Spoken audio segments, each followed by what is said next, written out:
저 소개받은 조갑제라고 합니다.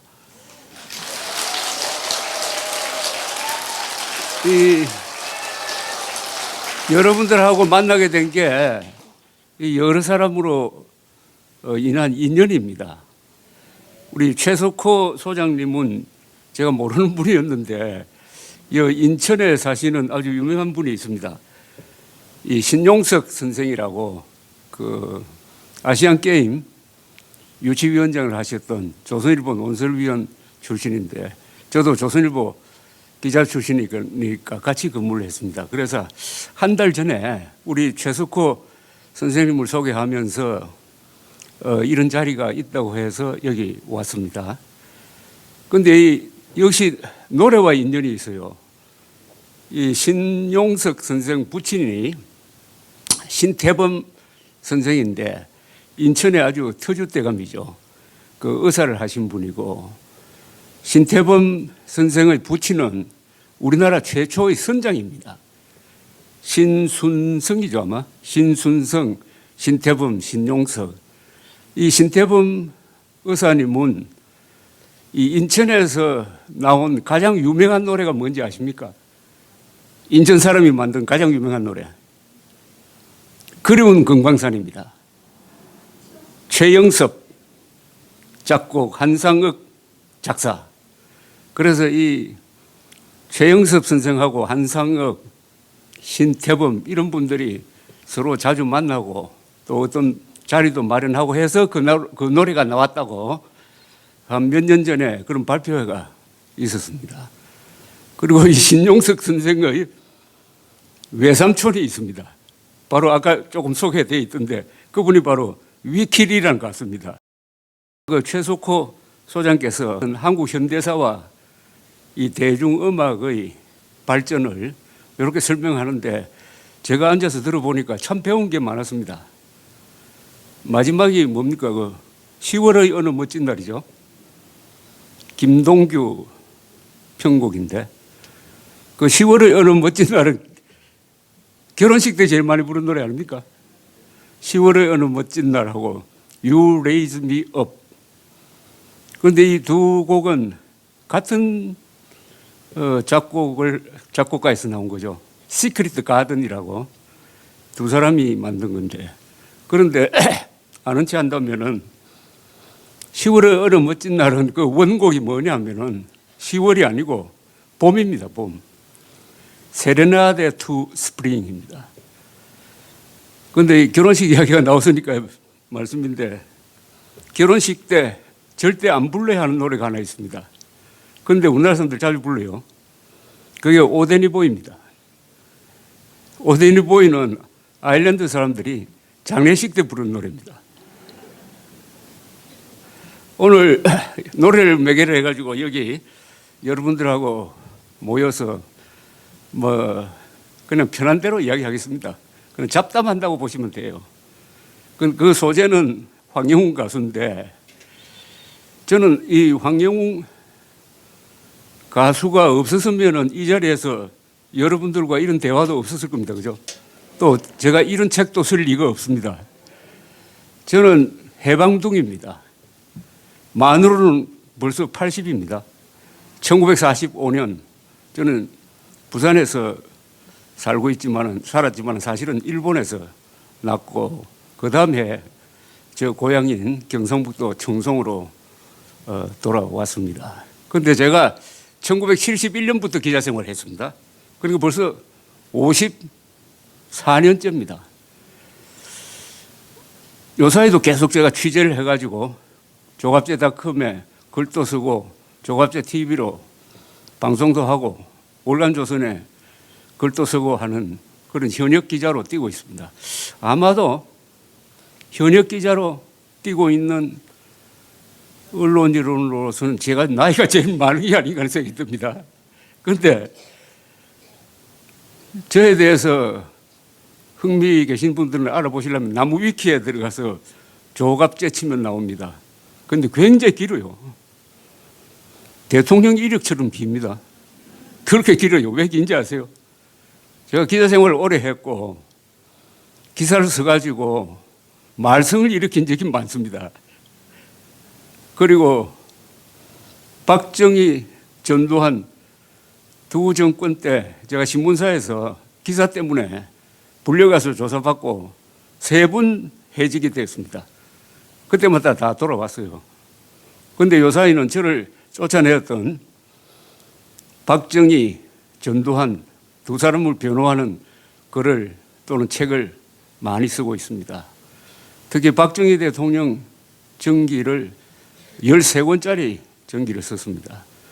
그러다 보니까 저희 전공은 한국 현대사로 알려져 있습니다. 한국 현대사의 중요한 사건, 한국 현대사의 중요한 사건이면은 부마 사태 11.6, 12.12, 5.18 광주 사태 또는 뭐 수도 없이 많죠. 아웅산 테러, 뭐 6.29 선언 등등등등. 여기에 대해서는 제가 다 취재를 하고 또 책도 한 권씩 쓰다가 보니까 제가 쓴 책이 지금 몇 권이 되는지 자꾸 묻는 사람이 있는데 제가 잘 몰라요.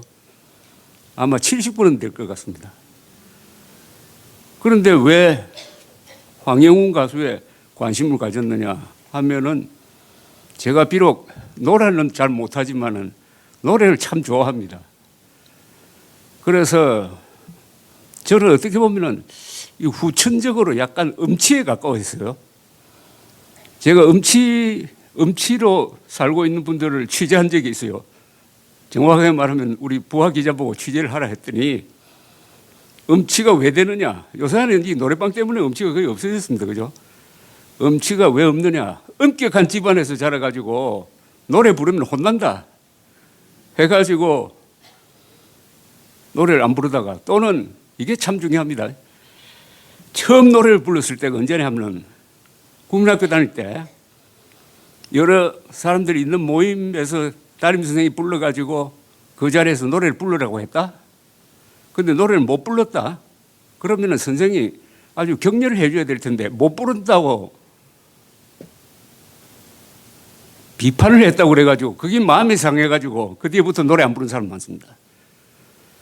그래서 이 선생님의 말 한마디가 어릴 때 멀쩡한 사람을 음치로 만드는 경우도 있어요.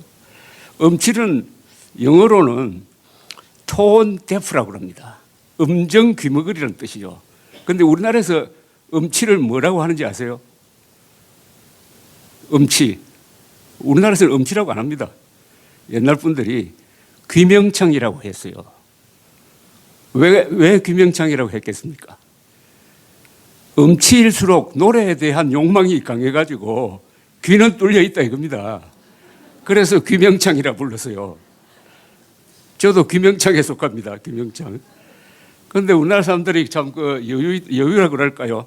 유머러스한 감각이 대단합니다.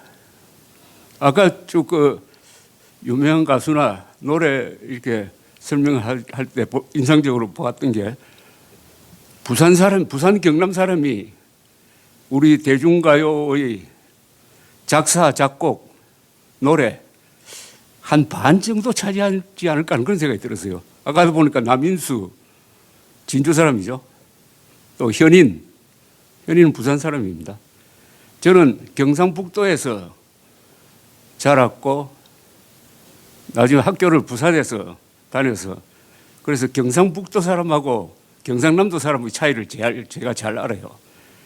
우리나라에서 가수가 제일 많이 나오는 데는 압도적으로 부산 경남입니다. 부산 경남권에서 나온 유명한 가수 뭐 여러분들 다 잘 아시죠? 나훈아, 현인, 황영웅 또 뭡니까? 설운도, 정훈이, 박시춘, 정풍송, 아까 그 남인수, 이재호, 아까 보니까 저 동백 아가씨, 한산도, 배경호 작곡, 한산도 작사. 그런데 경북은 별로 없어요. 여러분, 대구 경북 출신 가수 알아요? 최근에 그 미스터 트롯의 이찬원 씨인가? 그분 대구 맞죠? 그 다음 별로 없습니다. 제가 기억하로는 우리 세대에서 기억하는 도미라는 가수가 있었어요. 아마 모르실 겁니다. 도미. 그 다음에 점으로 그 빨간 구두 아가씨를 부른 남미래. 왜 이렇게 차이가 나느냐? 같은 경상도인데 이 경북은 전통적인 그런 가부장적인 이런 전통이 강하니까 노래를 함부로 못 부른다 이거죠. 그 분위기가. 근데 부산은 항구가 있고 딱 뚫려가지고 또 사람들도 아주 기질이 그 솔직담백하고 또 서민적인 정서가 있고 해서 트롯은 부산에서 유행해야 전국적으로 유행한다는 이런 이야기가 있습니다.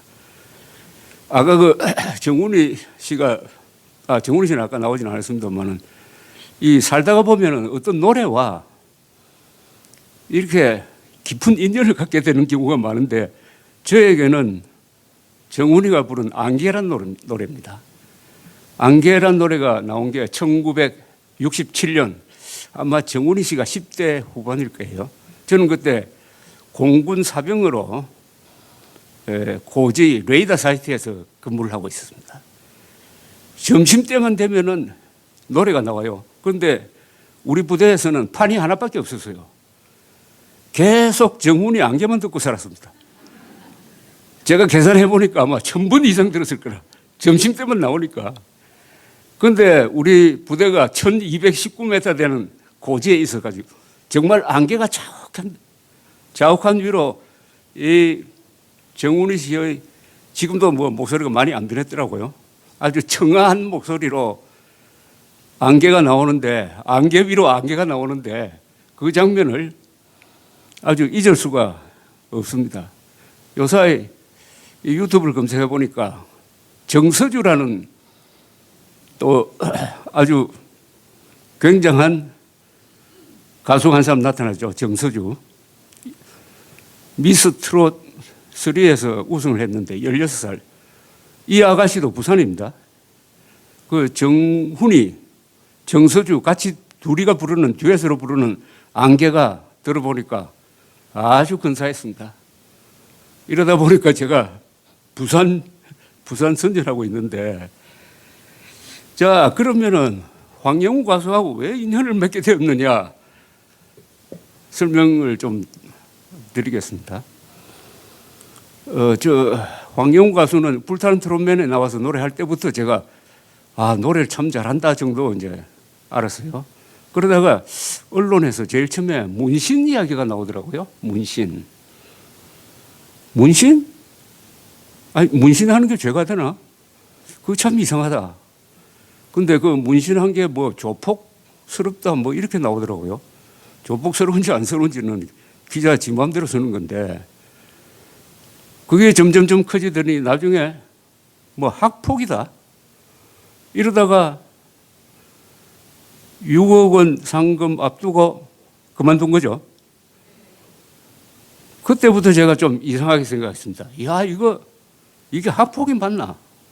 저는 기자를 또 사회부 기자 오래 하고 해서 어떤 사물에 대해서는 언론이 보도한다고 그냥 믿지 않습니다. 이건 좀 내가 확인을 해봐야 되겠다 해서 제가 한번 알아보기 시작을 했어요. 그러니까 이건 학폭이 아닌데 학폭 프레임을 씌운 거예요. 그러니까 뭐 고등학교 졸업하고 친구끼리 티각태각 해가지고 형사 문제로 다 끝난 건데 그것도 약 한 10년 전 거 아닙니까? 이걸 왜 그런데 친구끼리 싸웠다 하면은 기사가 안 돼요. 그걸 학폭으로 맞춰야 기사가 돼. 지금 황영웅이 당한 거는 언론이 만든 프레임 때문에 당한 겁니다.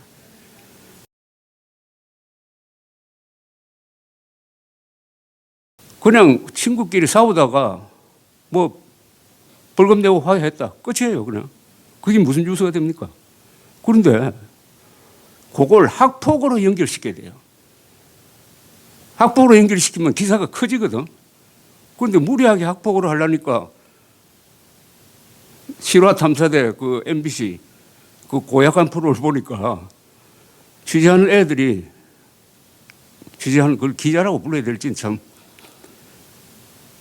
어디까지 찾아가느냐 하면 중학교까지 찾아가더라고요. 중학교 선생 붙들고 뭐 어쩌고 하니까 선생이 퉁명스럽게 대답하고 하던데. 그리고 고등학교 때 폭력 학폭이라고 하려면은 그게 기록이 있어야 돼요. 맞은 사람이 학폭이라고 해서 됩니까? 그것은 공적인 기록이 있어야지. 그러니까 경찰 기록이라든지 잡혀가서 뭐 취조를 받았다든지 아니면 학교에서 정학 처분을 받든지 무기 정학을 받든지 그렇게 해야 되는 것 아닙니까? 그 기록 없어요. 서로 뭐 괴롭히고 한 거 그거야 뭐 있을 수가 있죠. 뭐. 저도 학교 다닐 때 괴롭히고 싸움하고 때리고 다 청소년기 때는 그런 걸 거치는 거 아닙니까? 청소년기의 방황이라는 것은 나중에 그 사람이 성장하는데 어떤 점에서는 아주 좋은 경험도 됩니다. 청소년기를 모범적으로 살았다고 해가지고 그 인생이 성공하는 게 아니고 청소년기 때는 좀 잘못하고 방황하고 하더라도 그걸 딛고 인격적으로 성숙하는 게 이게 보통 사람들이 사는 방식 아닙니까? 그런데 그 청소년기 때의 일을 가지고 이렇게 문제를 삼다 이겁니다. 이야, 이건 너무하다. 그런데 저는 기자 생활 50 몇 년 하면서도 한국 언론에 대해서 굉장히 비판적인 시각을 갖고 있습니다. 심하게 말할 때는 이 정치인보다도 언론이 더 나쁘다. 요사이도 마찬가지고. 그런데 이 한국 언론은 무슨 권력을 잡은 건 아닌데 특권을 누리고 있어요.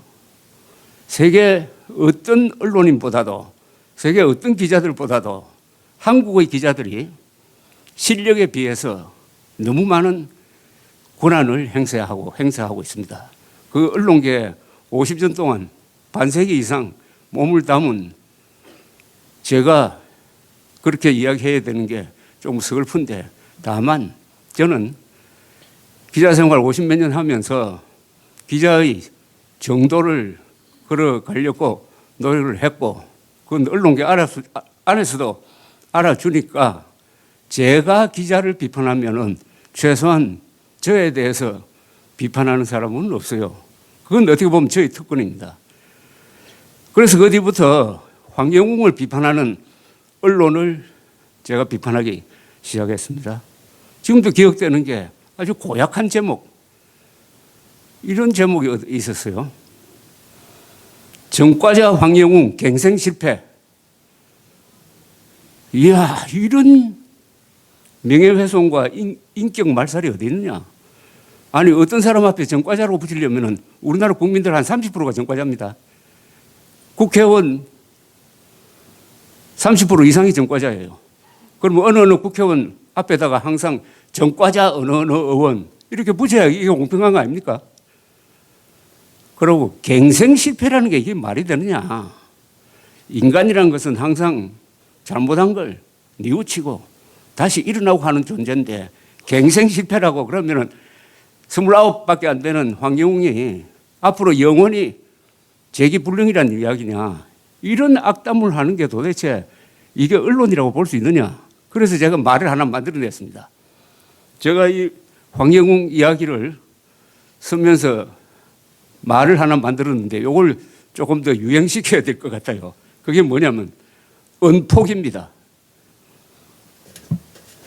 이 책에 은폭이란 말이 많이 나옵니다. 은폭은 뭐냐? 언론폭력이다 이거죠. 은폭. 학폭보다 더 나쁜 게 은폭입니다.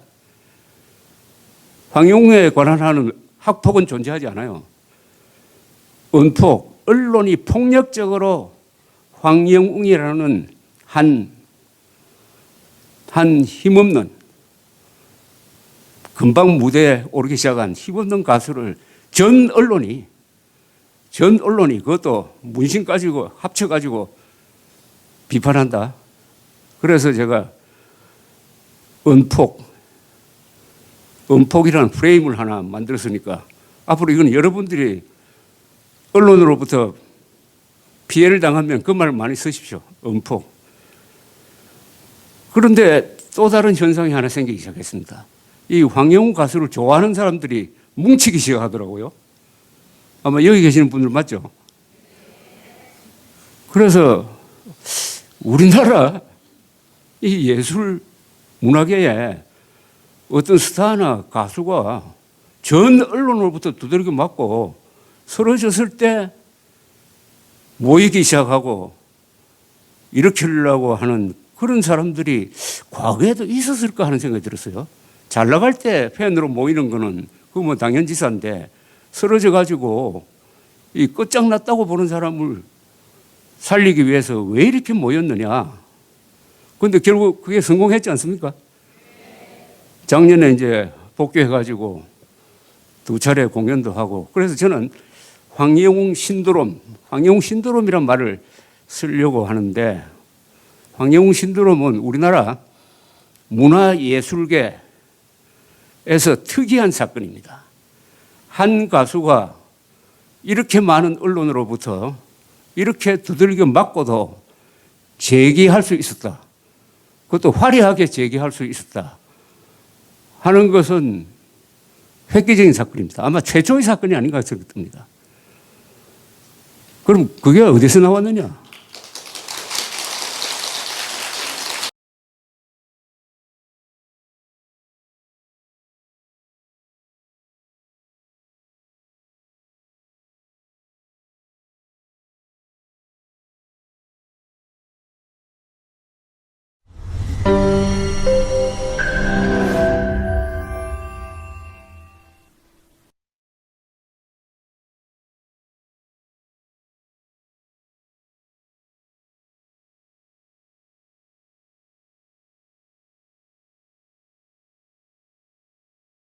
그런데 그런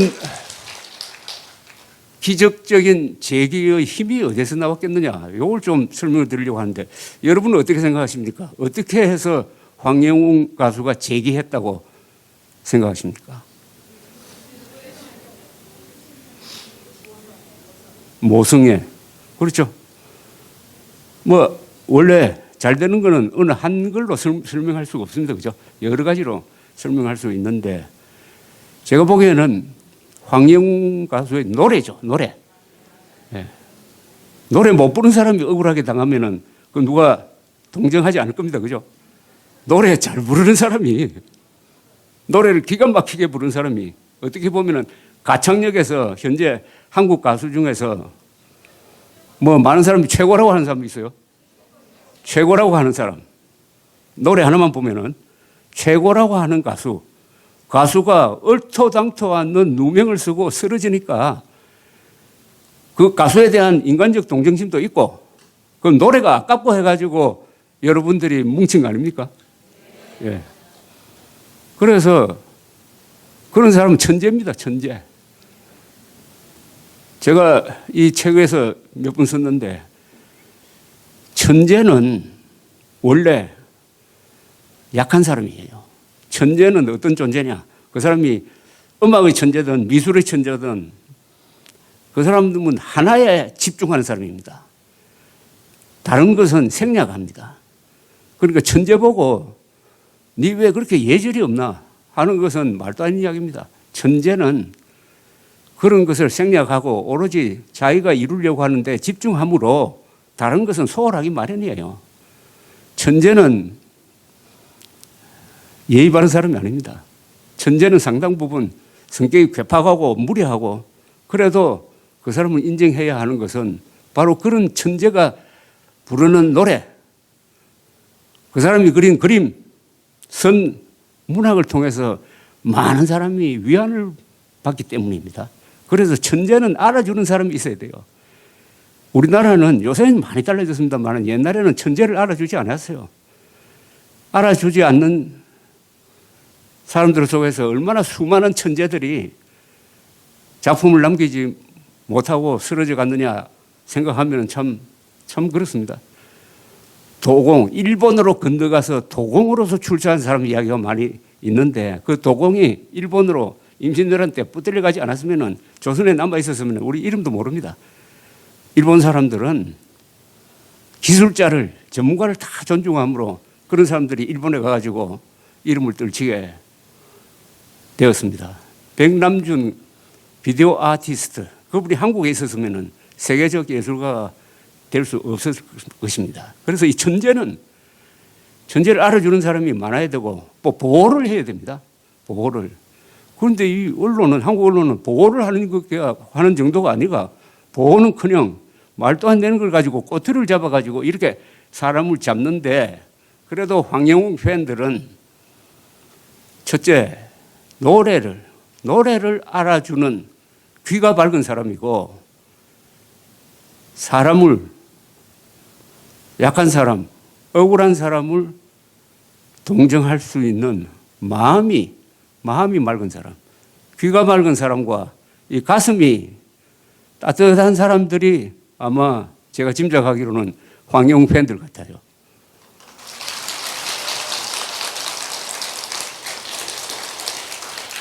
그래서 지금 뭐 패러다이스 팬클럽, 저는 기자니까 저는 팬이 돼 본 적이 없어요. 기자는 팬이 될 수 없는 사람이에요. 기자는 항상 시시비비를 가려요. 근데 패러다이스 팬클럽이 무럭무럭 자라는 그런 이야기를 들었는데, 지금 회원이 한 6만 됩니까? 6만 넘었어요? 6만.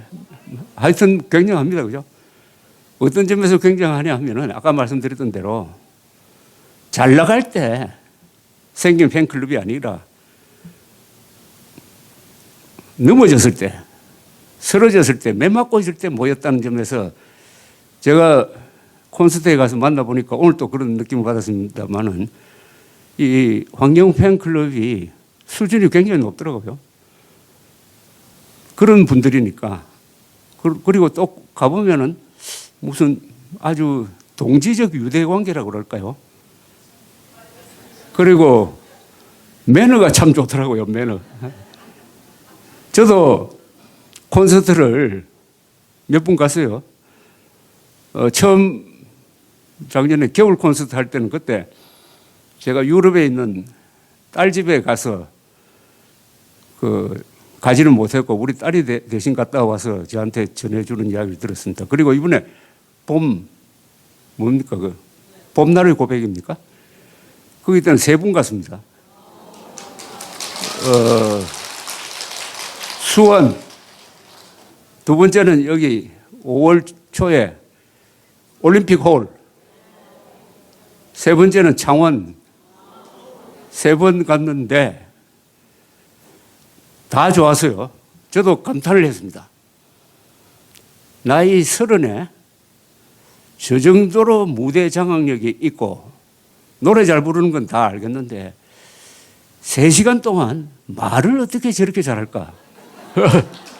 노래 잘하는 사람이 말 잘하기 힘들거든. 그런데 노래도 잘하고 말도 잘한다. 그거 대단합니다. 나는 황영웅은 한 번도 만나본 적도 없고 악수해 본 적도 없어요. 그런데 객관적으로 기자적 관찰로 한다면 대단해요, 능력이. 저렇게 말을 잘할 수가 없다. 3시간 동안 혼자서 진행하는데 말 실수가 없더라고요. 그건 특별한 무슨 내공이 있는 것 같아요. 말 잘하는 사람이 보통 책을 많이 읽은 사람입니다. 그리고 친구가 많아요. 그래야 어휘력이 발달합니다. 나이 30에 저 정도의 어휘력을 구사한다는 게 저는 노래 잘하는 것과는 별도로 굉장히 감탄하고 있습니다. 그리고 유머가 있고 또 이게 사람이 무대 위에 마이크 잡으면은 우쭐하게 마련이에요. 그래서 말을 좀 실수를 하는 경우가 많습니다. 또 과장하는데 그게 없더라고. 그걸 뭐냐 하면 자기 통제력이 있다는 거죠. 그런 점에서 참 훌륭한 엔터테이너를 우리나라가 갖게 된 겁니다. 뭐 좋은 가수, 훌륭한 가수를 갖는 것은 훌륭한 문학가, 훌륭한 음악가, 훌륭한 정치인, 훌륭한 기업인을 갖는 것하고 똑같습니다. 그러니까 황영웅이라는 가수를 죽이지 않고 여러분들이 살리셔가지고 그 황영웅으로 해서 뭐 이런 모임도 이루어지고 위안을 받는다는 것은 그게 얼마나 행복한 겁니까? 그러려면 이 가수를 위해줘야 됩니다. 좋은 가수를 가지는 것은 근사한 금강산이라든지 뭐 설악산이라든지 근사한 경치를 가지는 거예요. 와 똑같다 이겁니다. 그런데 이런 천재를 골라가면서 괴롭히는 자들이 있어요. 이건 천벌받아야 됩니다. 제가 이 천벌이라는 말 잘 안 씁니다. 그런데 천재는 하늘이 내린 제주꾼입니다. 자기 실력도 있지만 하늘이 내린 거예요. 모차르트, 베토벤 그 위대한 천재들은 본인들이 다 이야기합니다. 이건 내 손으로 작곡이 되는 게 아니라 신께서 하나님께서 나를 시켜서 이렇게 작곡 부리는 것 같다. 이런 고백을 합니다. 천재는 하늘과 통하는 사람이에요. 영혼에서. 그런 천재를 키워주지는 못할 망정 구박하는 자는 반드시 천벌을 받아야 됩니다.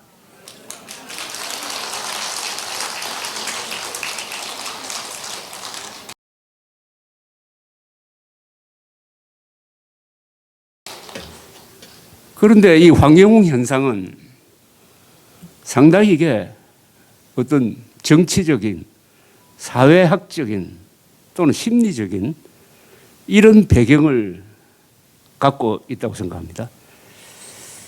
제가 작년 3월 초부터 황영웅은 억울하다는 방송을 조갑제 TV를 통해서 하니까 놀랍게도 댓글을 쓰시는 분들이 그렇게 많더라고요. 아마 여기 계신 분들도 댓글 쓰신 분들 계실 것 같은데 어떤 때는 댓글이 몇천 개가 달려요. 그래서 댓글을 제가 몇 달 동안 모아가지고 낸 책이 이건데 댓글 중에서 대표적인 걸 모았는데 10만 개의 댓글 정도 돼요. 그런데 이걸 통해서 이번에는 제가 배웠어요. 댓글 쓰시는 분들이 어떤 분들이냐 하는 걸 알게 되었습니다. 댓글 쓰시는 분들이 첫째, 여성분이 많고, 그 다음에 생활인이 참 많더라고요. 이 세상을 열심히, 이름 없이 열심히 사시는 분들. 그러면서 아무래도 열심히 살리다 보면은 또 열심히 넘어지기도 합니다. 또 열심히 일어나기도 합니다. 이 사연이 많죠. 상처도 많죠. 아픈 사람도 많죠. 몸으로나 정신적으로 아픈 사람들. 그런 분들이 보내신 글들이 상당히 많았습니다. 아, 역시 아파본 사람이 아픈 사람을 이해하는구나. 그런 글들이 너무 많으면서 저 나름대로 이 세상을 보는 시각이 달라졌어요. 기자는 대충 어떤 사람이냐면은 기자는 이 세상에서 제일 별난 사람을 만납니다. 제일 나쁜 사람하고 제일 좋은 사람을 하루에도 만나요. 아침에는 살인광도 만나고 저녁에 가면은 자선사업가도 만나고 그런 직업인이 기자인데 기자들이 잘 안 만나는 사람이 있어요. 보통 사람들, 성실한 사람들, 이 세상을 묵묵하게 살아가는 사람들은 기자들이 취재 대상이 아닙니다. 왜 그렇겠습니까? 그 사람들은 별난 짓을 안 하거든. 그런데 이 댓글을 통해서 제가 그분들과 만나게 됐어요. 아, 우리나라에 어찌게 보면 참 눈부신 발전을 하는데도 또 한 구석에서는 이렇게 고생하는 사람들이 있구나 하는 것을 보면서 또 그분들일수록 마음이 따뜻하다는 걸 느꼈습니다. 그래서 제가 기자 생활 50년 한다고 자랑하지만은 내가 잘 몰랐던 부분이 있었구나, 한국 사회에. 그게 저로서는 이번 사태를 겪으면서 많은 깨우침을 받은 것 중에 하나인데, 예컨대 이런 댓글이 하나 있었어요. 댓글 쓰신 분은 이름을 밝히지 않았는데, 어렸을 때 너무나 가난하여 쌀밥은 설, 추석, 할아버지 생신 때나 먹어보고 컸지요. 아무것도 없이 시작한 결혼. 그저 안 먹고 안 입고 당장 숨 넘어가는 것 아니면은 돈 안 쓰기로 하고 10년을 저축해서 좀 큰 돈을 모아서 사업의 사자도 모르면서 사업을 시작해서 1년도 안 되어서 다 털어먹고 빚만 동그랗게 짊어지고 아이들 남매를 초등학교를 4군데씩이나 전학을 시키고 중고등학교 다니는 아이들과 9평 영구 임대해서 10년이 넘게 살고 우리의 삶은 정말 처절 그 자체였어요. 황영훈 가수의 인생이 고마웠다 노래가 제 인생의 위로곡이 되었어요. 제 나이 70이 되었네요. 굽이굽이 눈물이 많은 삶이었어요. 아들 결혼시키고 한창 재롱 부리던 3살짜리 손녀를 하늘나라 먼저 보내고 아들이 삶의 끈을 놓으려고 몸부림치는 모습을 지켜봐야 하는 애미는 매일 가슴 속에 불덩어리를 안고 살았지요. 신압으로 10여 년의 세월이 흘러 이제 아픔에 굳은 살이 박혀서 그냥 살고 있는데 어느 날 명문대에 나온 딸아이 외국에서 직장생활 잘하고 있더니 노숙자가 되고 머리를 이상하게 자르고 완전 거지가 되어 집에 왔어요. 너무나 놀라서 정신과에 데리고 갔더니 조현병이라고. 정말 몸이 부들부들 떨렸어요. 차라리 외상이면 얼마나 좋을까요? 40대 중반인 딸아이 인생 눈물만 납니다. 이래도 인생이 고마웠다고 내가 나를 위로하면서 눈물바람을 하고 살고 있어요. 한 세상 살기가 왜 이렇게 힘이 드는지요. 나만 이런가요? 뭐 이런 이 글은 좀 제가 받은 글 중에서 상당히 좀 이렇게 고생 많이 하신 분이 보내신 글인데 이런 하소연 글이 많고 또 대부분은 희망적이고 이런 글인데 이런 글도 하나 받았어요. 이분은 남자 간호사로 추정이 되는데 제가 오늘 야근을 하는데 어느 환우분 모습을 보고 깜짝 놀랐습니다. 어디에서 들릴 듯 말 듯 가느다란 소리가 소리 나는 쪽으로 가보았는데 환우분이 황영웅님 노래 인생아 고마웠다를 들으며 가슴에 핸드폰을 안고 주무시는 모습을 보면서 눈물이 났습니다. 그분은 많이 아프신 시한부 환우분인데 노래는 듣고 싶고 옆 사람에게 피해 주지 않으려고 핸드폰을 수건에 싸서 가슴에 묻고 황영웅님 노래 들으면서 잠든 모습이 너무나 가슴 아프고 애처로웠습니다. 이렇게 황영웅님 노래가 이러한 분들에게 심금을 울립니다. 저도 그분 모습을 보고 너무 가슴이 무너지도록 아팠습니다. 이분은 그 뒤에 보니까 돌아가셨더라고요. 그런데 어느 황영 콘서트에서 요걸 계기로 해가지고 노래를 하나 만들었다고 그러던데요. 그게 뭡니까? 꽃비. 꽃비 가사는 보니까 딱 이거하고 직결되는 것 같지는 않은데 여기서 어떤 인스피레이션을 얻은 것으로 보입니다. 그것 말고도 정말 이거는 훌륭한 논문이 될 만한 걸 또 보내주시고 아주 긴 글을 해서 이 10만 통의 이 댓글이야말로 이 착한 한국인, 세상을 성실하게 사는 한국인, 따뜻한 한국인, 한국인의 정서 중에서 가장 좋은 면을 대표한 분들이 황영웅 가수를 그 노래를 매개로 해가지고 저와 한 1년 동안 교류를 했다.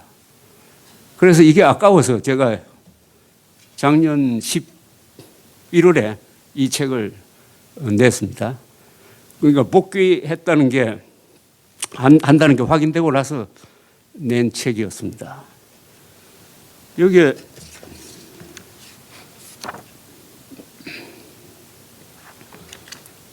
뽑은 말을 이렇게 뭐 수많은 명언들이 많은데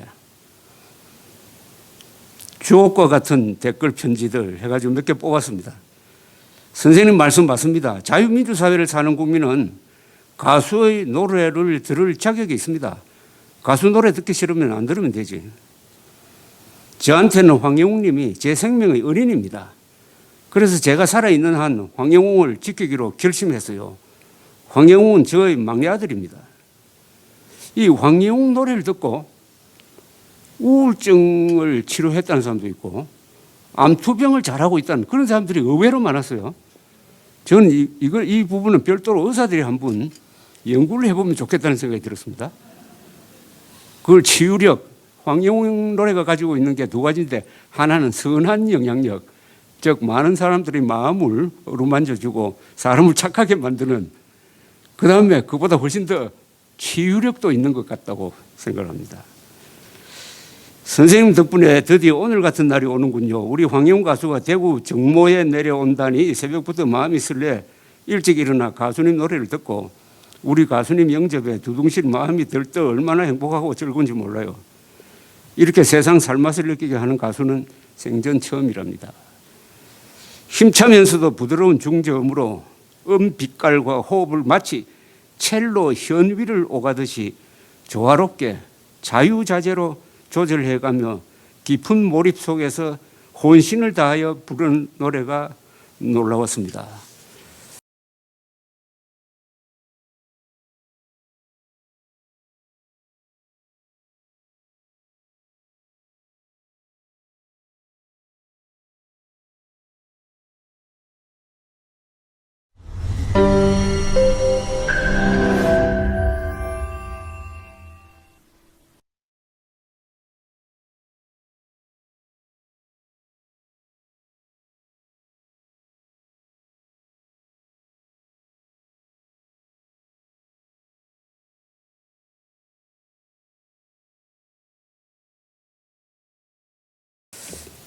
제가 존경하고 아주 친근하게 지내는 허공, 석별, 웨딩드레스 같은 이런 명곡을 많이 작곡하신 정풍성 선생은 목소리는 황영웅 목소리가 최고라 그러더라고요. 그러면서 가수는 역시 목소리다 그럽니다. 가수는 역시 목소리다. 타고난다는 이야기죠. 그래서 황영웅 가수 노래를 계기로 해가지고 우리 정풍성 선생하고 가요 무대를 진행하는 김동건 아나운서 저 이렇게 셋이 모여가지고 그럼 목소리로 치면은 우리나라에서 최고가 누구냐 하고 한참 토론을 한 적이 있습니다. 옛날로 거슬러 오면은 배호, 그다음 남인수, 현인, 이미자 씨, 패티김, 그 다음에 황영웅. 여기 임명웅이라는 이름을 왜 안 넣느냐고 하는 분들이 계실 것 같은데, 저는 임명웅 씨가 노래 참 잘 부른다고 생각합니다. 황영웅도 잘 불러요. 그러나 스타일이 좀 다르죠. 제가 이런 비교를 한번 해본 적이 있어요. 노래 좋아하는 기자들 4사람이 모여가지고 황영웅 노래, 임명웅 노래 같이 들어보면서 한번 비교를 해보라 그랬더니 대충 의견을 종합하니까 이렇더라고요. 그 여자의 일생 또는 아내에게 바친 노래를 듣더니 정리를 하면은 제가 이 기자들이 잘 따지는 사람들이니까 임명웅 노래를 들으면은 아주 노래를 정확하게 부른다. 그리고 아주 프로페셔널하게 부른다. 무대에 서가지고 저 멀찌감치 노래 부르는 거 굉장히 안정되어 있고, 황영웅 노래는 어떠냐? 바로 곁에서 부르는 것 같다. 그러니까 1대1로 불러주는 것 같다. 저음이 풍부하고 강력하다. 등등 이런 이야기를 하면서 임명웅, 황영웅 두 사람이 아마 본명이죠. 예명이 아니죠. 그거 참 부모가 자신 있게 지은 이름 같아요. 그런 엄청난 이름을 지으면은 잘못하면 그 이름에 눌려가지고 사람이 망가지는 수도 있어요. 그 이름이 너무 크면은. 이 이름에 큰 대자 쓰면은 출세하는 사람도 있지만은 좀, 근데 영웅이라는 이름을 지은 거 보니까 뭔가 있구나 하는 생각이 들었습니다. 그러니까 동시대에 임명웅, 황영웅 같은 가수를 같이 가진다는 건 참 좋아요.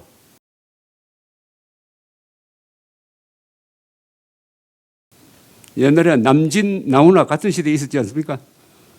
이미자 씨, 그리고 패티김.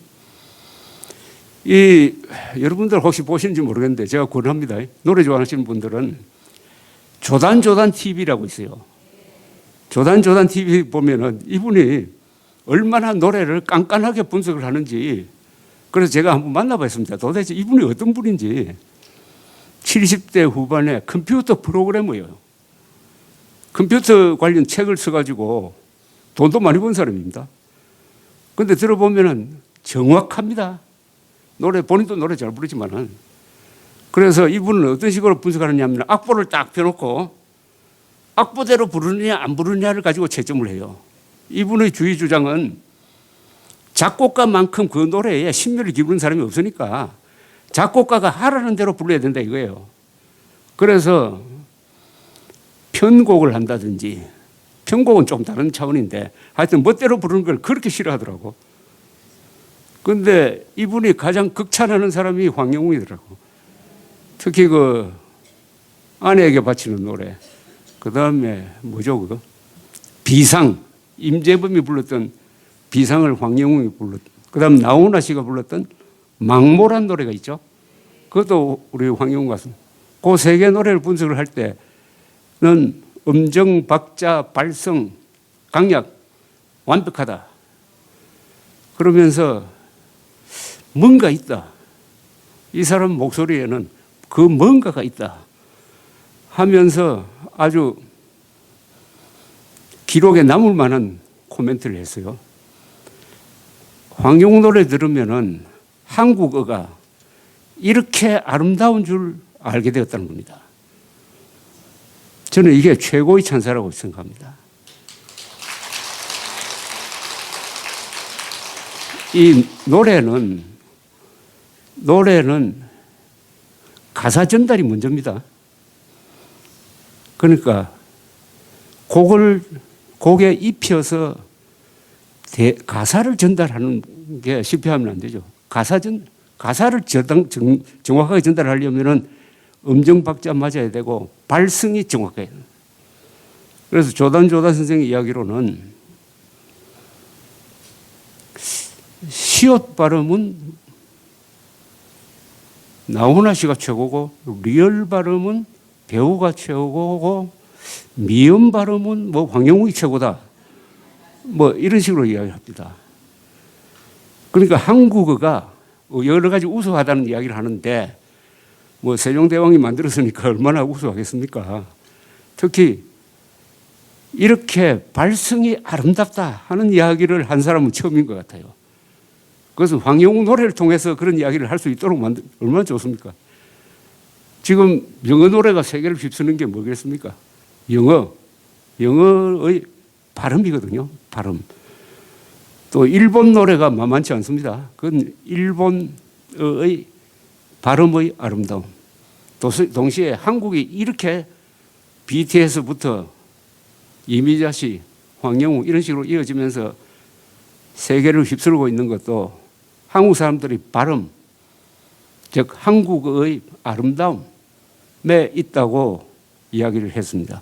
그래서 제가 그걸 자주 인용을 합니다. 역시 천재니까 그런 거 아닙니까? 천재니까.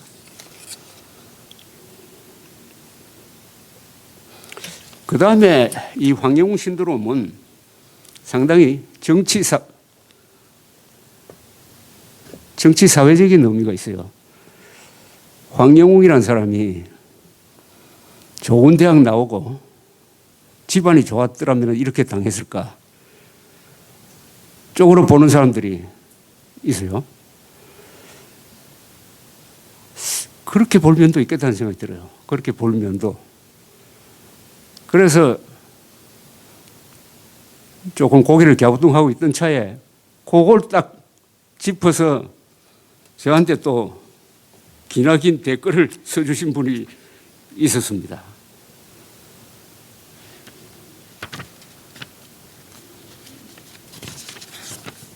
그래서 이런 글은 읽고 있으면은 뭔가 제가 공부가 되는 걸 느꼈어요. 그 글을 쓰신 분이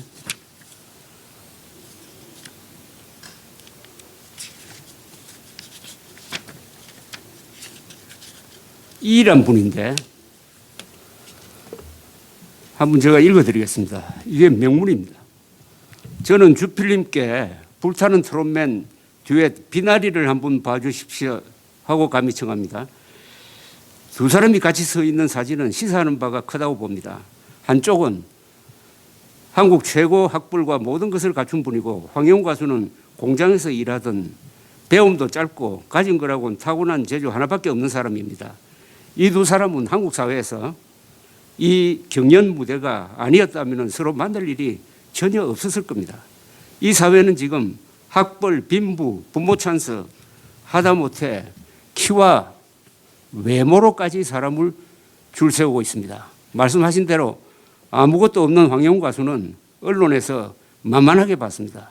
공돌이고 흙수저이죠. 언론에서는 기울어진 운동장에 분노한다면서도 황영우 씨와 같은 사람에게는 너무 쉽게 돌을 던지고 있습니다. 황영우 씨가 학벌, 부와 부모 찬스까지 모든 걸 가졌다면 언론에서 이리도 잔인하게 물어뜯을 수 있을까요? 22세 상방폭행 사건 이후 각성하고 6년간 자숙하며 열심히 공장에서 일했습니다. 황영우 씨 인생의 전환점이라고 봅니다. 그 6년간 공장에서 열심히 일한 시간은 아무도 말해주지 않고 그 전의 잘못만 갖고 과도하게 매도하고 있습니다. 누가 봐도 만만하니까요. 평평한 운동장을 원한다면 언론에서부터 자극적인 한 줌 기사가 아니라 냉정한 사실 보도를 했어야 옳았습니다. 그 형편에 50만 원의 벌금과 합의금은 굉장히 무거운 벌이었을 것이라 생각합니다. 그 사건 이후 소위 말해 철이 들어 열심히 살려고 하는 재주가 탁월한 사람입니다. 사회에서 교화의 목적이 있다면 그에게 기회를 주어야 합니다. 끝으로 주필님과 같이 저도 빈지게 황영우 씨의 노래를 더 좋아합니다. 그 절절한 목소리를 듣고 있으면 술 전혀 못하는 저도 한잔하며 빈지게 내려놓고 술아 내 맘 알겠니 하고 싶습니다. 이런 글입니다. 어떻습니까? 이 글은.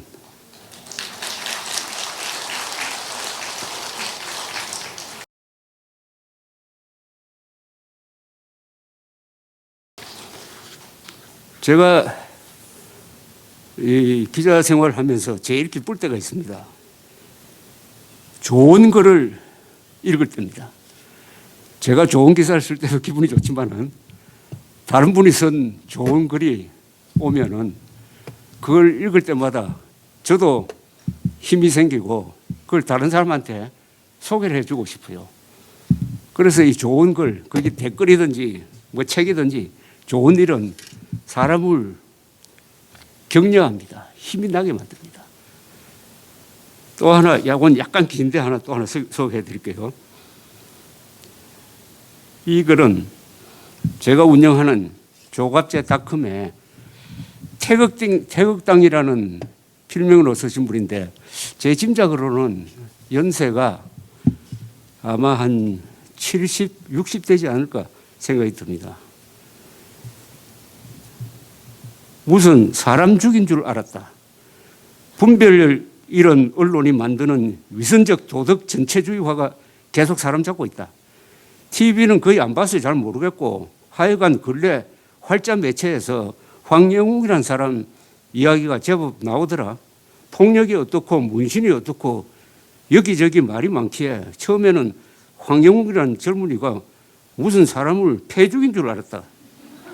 보니까 황영우에 대해 문제점 지적을 한 기사들이 많던데, 그래 뭐 언론의 그런 지적이 옳다고 치고, 근데 그런 식이라면은 우리는 이제 밖에서 밥도 제대로 먹기 힘들어진다.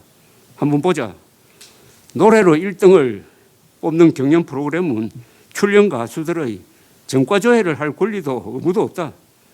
노래 경연은 추기경이나 조계종 종정을 뽑는 자리가 아니다. 그냥 청중의 노래를 듣고 마음에 드는 가수를 점 찍으면 그만이다. 노래 부르는 소리가 좋다고 했지 누가 가수 인격이 예수 같아서 좋다고 했나? 공인 하던데 도대체 공인은 뭔가? 기준이 법에 나와 있나? 방송에 자주 나오면 무조건 공인인가? 그냥 대중에게 유명하기만 하면 공인인가? 사람을 많이 상대하는 대중 앞에서는 직군에 있기만 하면 공인인가?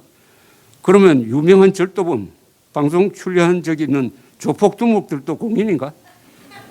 유명한 식당 주방장도 공인인가? 좀 못난 놈이 TV에 나오면 안 되나? 내가 보기 싫은 자가 TV에 나오면 채널을 돌리면 된다. 힘 있는 자들이 내가 싫어한다고 사람을 TV에 못 나오게 두들겨 패는 세상은 곧 김정은 세상이 된다. 일정한 과오에 대한 진심 어린 반성은 당사자가 하는 것이고, 그것은 그 사람의 인격, 양심 문제이지 노래 부르는 조건은 아니다. 과오에 대해 정말로 반성을 했는지 안 했는지는 당사자가 아니면 알 수 없는 일이고, 어떤 이가 TV에 나와서 안 되는 것인지는 현재 범법자인가 아닌가 하는 점과 방송국 입장에서 시청률에 아무 도움이 안 되는 자인가에 달려 있는 것이지, 여론을 선동할 힘을 가진 자들의 입맛에 달린 문제가 아니다.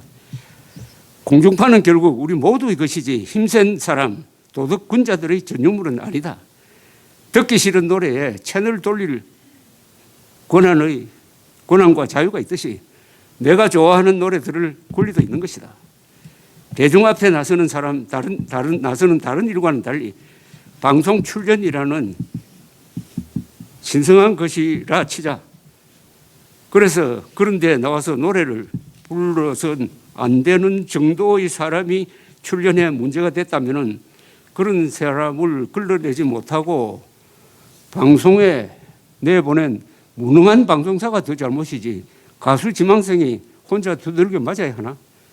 못난 과거를 가진 가수 지망생에게 고도의 도덕성을 필요로 하는 직군에 대한 잣대를 들이대고 대중 앞에서 노래 부르는 일 자체를 막아야 정의가 선다면은, 그런 식이면은 과거에 뭐가 났던 사람, 전과가 있는 사람은 대중들이 많이 찾는 유명 식당의 주방장도 해서는 안 되는 거다. 그런 세상이 되면 우리는 어디 밥을 먹으러 가더라도 전과 하나 없고 마음씨 착한 사람이 하는 식당을 찾아서 가야 하고, 자동차를 고치더라도 마찬가지여야 한다. 지금 국회의원 중에 전과 있는 사람이 얼마나 많나? 예전에 이미 처벌을 받고 죄값을 치렀던 사면을 받았던 간에 그들도 의원직을 내려놓아야 한다. 청년들 앞에서 작가 행세하는 전 보건복지부 장관 유모 씨는 이른바 서울대 프락치 사건이라고 아무 죄 없는 학생을 심하게 고문 폭행하는 일을 교사한 사람이다. 내란 음모꾼이다 잡혀간 이석기의 반역성은 과거에도 마찬가지였다. 그런 글을 무려 2번 특별 사면식이나 시켜준 사람도 대통령이 되는 판국이다. 요즘 분별력을 잃은 언론이 이상한 사회를 만들고 있다. 동물 보호랍시고 길에 다니는 개, 고양이에게 환장하는 사람들이 그 개, 고양이에게 돼지고기, 소고기로 만들어진 먹이는 아무 생각 없이 먹인다. 이렇게 생각하는 사람들 이야기는 언론이 멀리한다. 길고양이에게 먹이 챙겨주는 일이 선행이라는 이도 있지만은 그 고양이에게 물려 죽는 보호종도 많은 것이 현실인데 그런 지적을 하는 언론도 없다. 세상에는 교활한 자, 야비한 자, 흉폭한 자, 교노의, 남 등쳐먹는 자 등등 문제 있는 자가 늘리고 늘렸다. 식당에도, 옷가게에도, 큰 기업에도 그런 자들이 잘하고 있다는 게 아니다. 세상은 원래 불완전한 것이고 그 속에서 우리는 부족한 도덕과 불완전한 법에 따라 살아간다는 소리다. 경멸하는 자의 연설을 듣게 될 때도 있고 밉상인자의 집에서 국수를 사 먹게 될 때도 있는 것이다. 황영웅이 마음에 든다는 것도 아니요. 그 과거가 충분히 양해할 만하다는 소리도 아니다. 그는 단지 가수이며 다른 여러 사례에 비추어 공평의 관념에 맞게 대해야 한다는 말이다. 사실 황영웅 노래를 들어본 적도 없고 그가 과거에 무슨 일을 했는지는 잘 모른다. 물론 그 피해자는 아직 고통이 있을 것이다. 그걸 감안해도 요즘 황영웅 죽이기는 과도하다. 그래서 언론이 분별력을 가지고 공정하게 법대로 세상을 바라보았으면 하는 것이다. 고양이 밥 주는 사람은 옳다고 하는 식의 전체주의 세상 만들지 말자. 황영웅 노래 좋아하는 사람들이 듣고 싶은 노래 듣도록 좀 놔두란 말이다. 어떻습니까?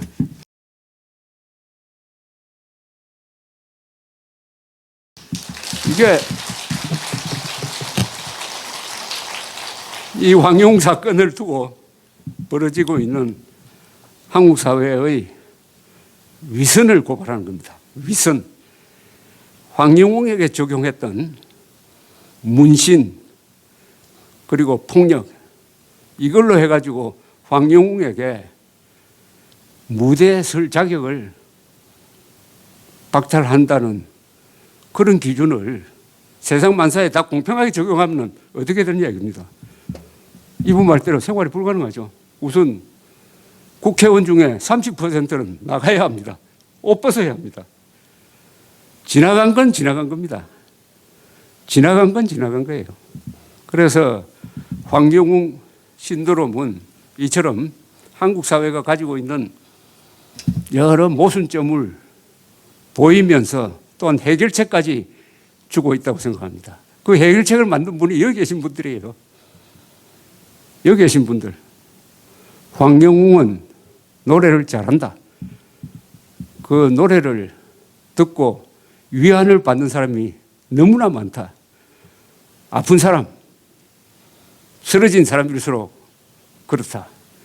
황영웅 노래를 들으면 마음이 착해진다. 자기만 착해지는 게 아니라 그 선한 영향력을 주변에 확산시킨다. 그런 황영웅에게 과거의 사소한 잘못을 터집 잡아가지고 오늘의 황영웅을 욕하는 것은 그것은